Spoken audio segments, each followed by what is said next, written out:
problem. It's Aaron here with Disruptors. I'm joined with my guy, Sean Terry, flew all the way in from Phoenix, Arizona, so we'll find out a little bit about him. Boom. Name is Terry's Real Estate Investment, but we market as Integrity Home Buyers from Phoenix, Arizona. We do deals nationally. So first off, Sean, people that don't know who you are you and what do you do in the real estate space? I got started wholesaling back in 2003. I got my first deal in May of 2003 for $11,000. Okay.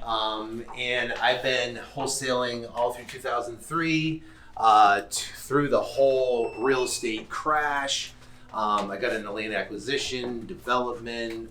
We've got into, I own a bunch of apartment complexes, but primarily I wholesaled in Phoenix for up till about 2019. Okay. And then after 2019, I pivoted national and went national at the latter part of 2019, 2020. Then the pandemic hit. It was a great move because everyone had to work from home. Yep, right? So, so went national and we've been building our team, doing deals nationally, and still own the apartment complex, student housing.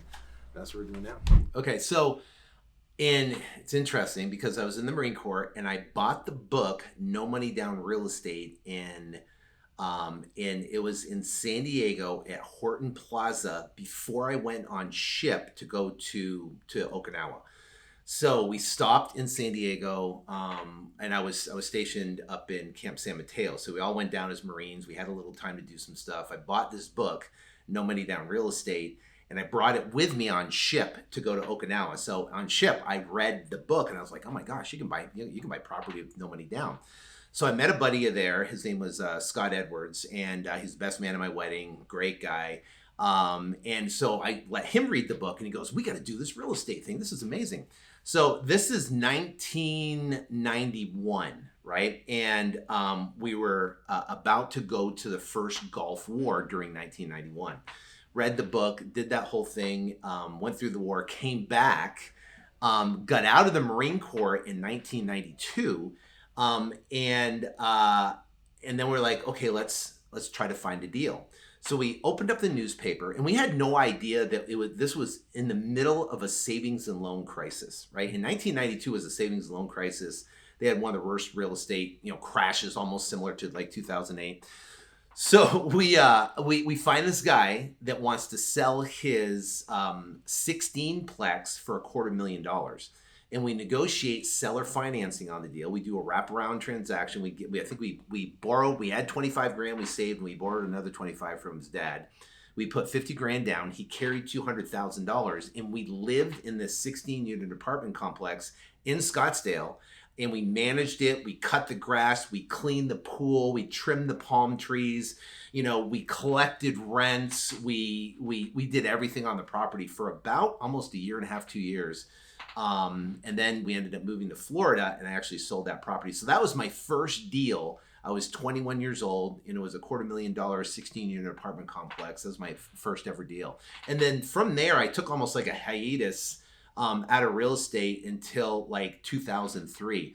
And I bought this guy's course, and the course was how to knock on pre-foreclosure doors in 2003. I was actually driving down the freeway, and at the time I was doing pools and landscaping. So it was a Saturday afternoon. I was going to my pool and landscape appointment. It was May of 2003. I was flipping through the radio stations. I was trying to find something to listen to. I was bored. I had like a 45-minute drive to get there. And I'm like, what the heck am I going to listen to? So there was nothing on the radio, but except there's one channel here in Phoenix. It's a financial channel called 1510 KFNN. So I flipped to the channel, and this guy came on the radio and talked about how you could flip houses using no cash or credit, and you could make $5,000, $10,000, $15,000. And I remember going, that's a scam. I said, because my perception was you had to buy the property, right? And you had to have cash or credit, or you could do seller financing like we did on the other deal. And you have to buy and hold it and rent it. That was my only experience, that's what I knew. So a guy saying that where people are making $5,000, $10,000, $15,000 and they're doing it with no cash or credit, it didn't register. And it's interesting, your brain typically, goes, if you don't know something, you just immediately discredit it and say it's a scam. So that's what I did. I thought it was a scam or whatever, and I turned the channel. And I said, forget it.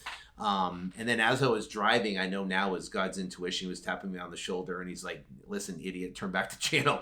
So I turned back the channel. I listened to what this guy had to say, and he talked about the concept of wholesaling, where you get a property under contract, then you can find a buyer, cash buyer for the property, and then you can make the spread between your contract price from the seller and the buyer, and you can make a check. So I bought the course. I basically listened to it. I drove around and knocked on doors here in Phoenix, Arizona. It took me about 3 weeks before I found the first person that said yes. And the guy said yes and got it under contract, and I found a buyer, and that's a whole story in itself, but to keep it short, I made $11,008 on my first deal. And it's interesting because, when you kind of first start, you want to get validation from other people that what you're doing is right or acceptable. So I went to my father-in-law and I said, "Hey, I'm going to flip houses and I'm going to make $5,000, $10,000, $15,000. And he's like, "You can't do that because you can't sell a house you don't own."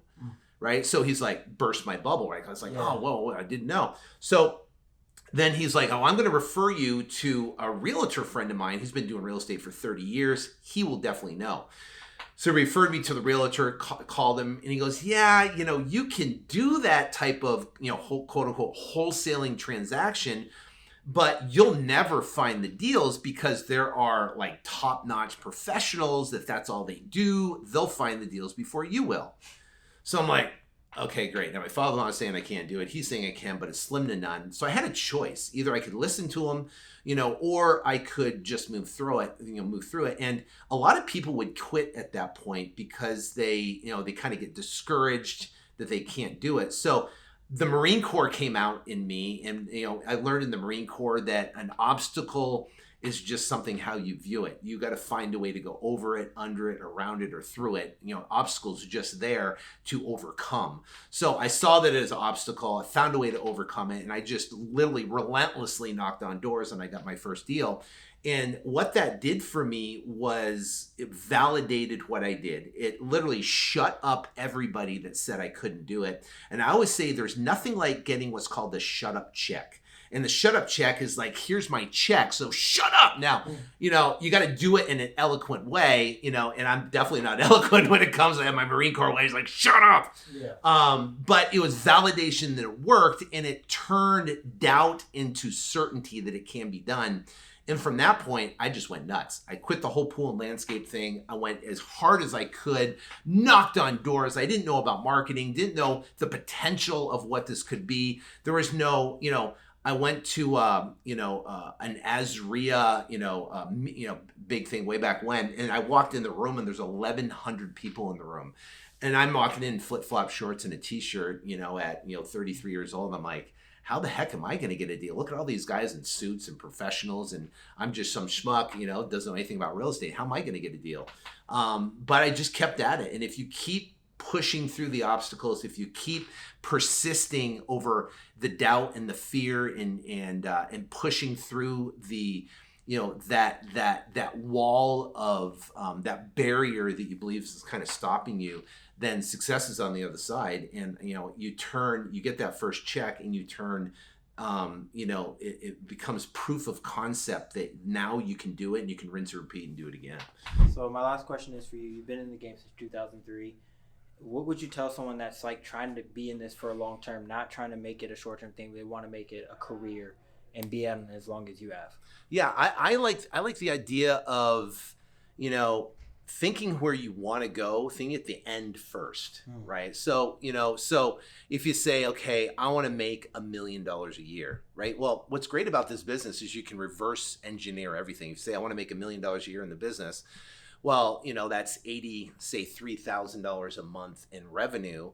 If you have an average deal size of, let's say, $10,000 per se, now you got 8 deals a month. Yeah. Then if you know, okay, well, how many leads it takes to get a deal, then you know how many leads you can focus on a weekly basis is going to get your 8 deals. So now what's great about business, it's all numbers. Once you understand the numbers and what your numbers are for your business, then it becomes easily scalable to hire people, to be consistent. Because what happens is when people first get started, they're just hoping to get a deal. They're just like, I just want to get a deal. Yeah. Then they get a $12,000 deal, and I say, well, I hope I get another deal. And they get another $12,000, $15,000 deal, and I hope I get another deal. Instead of really looking at, well, how many leads did it take to get that deal? What was the cost per lead to get those 3 deals? You know, now you have revenue that's coming in. What's your average deal size? Now you have numbers you can work with that can project forward. I have a CFO in my office that he does all of our data analytics, and we project revenue based upon our ad spend and what our leads per contract is for our team. So I can literally project exactly where we're going to be at any period of time based upon what our team's doing. So, and I can tell if they're off, I'll know they're off. And if they're on, they're crushing, then we know they're crushing. So people like a millionaire, it's just such a big number. Yeah. You know, and they're like, oh, I got to do a million a year, but they have no way to break it down to what do I do weekly that's going to get me there monthly, that's going to get me there quarterly, that's going to get me there annually. Mm-hmm. But you got to start from the end and kind of back out what that looks like. And then you can start and say, okay, listen, I want to track these numbers. And I didn't do that. I literally, for the first 10 years of my business, I was like throwing darts at the board. You can create more of a profit margin, you know, because now you got your numbers dialed in right off the start. And once you get those numbers dialed in, you're set. You know, so I mean, my job and my, you know, and I have a whole team of people and a CFO and COO and they kind of run the operations, sales manager and a sales team, you know, and stuff like that. But essentially what, you know, my thing is I drive leads and I look for like a cost, you know, trying to get the lowest cost per lead I possibly can. So we do pay-per-click advertising, direct mail, Bing. You know, we don't do any cold call or texting or anything like that. We haven't done TV yet. But between those marketing channels, we can drive significant amount of leads, and the leads are unlimited, especially nationally, because you can do deals all across the entire country. Our thing now is we can get. I could literally press a button, and instead of getting 100 leads a day, I could get 1,000 leads a day. Right? Wow. I just have to have people process those leads, right? So now you got to hire people. So this whole business is about leads and people, and then you have processes, and that's what your team will do. Once you understand the leads and the numbers and the metrics behind it, and then you really work with your people to get better at what they do, then you can really scale this business and go out there and crush it. Hope you guys took notes on all that, because you just dropped some gems on how to basically run your business and get to where he's at and be in the game for 20 years. Thank you for coming on. I hope you guys tune into his podcast.